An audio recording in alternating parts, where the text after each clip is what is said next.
Искам да уточня преди да започнем няколко неща. Първо, курсът е на базово ниво, т.е.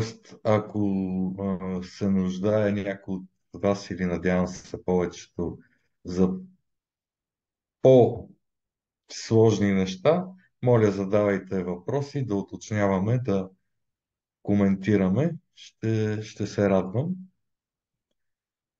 Искрено се надявам, че първата тема няма да приспи някого, защото тя е въвеждаща, изключително въвеждаща, за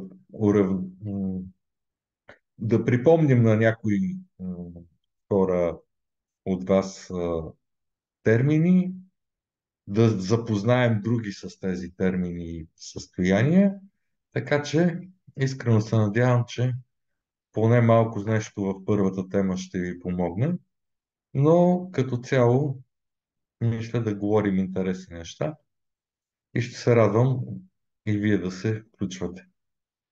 Така, започваме.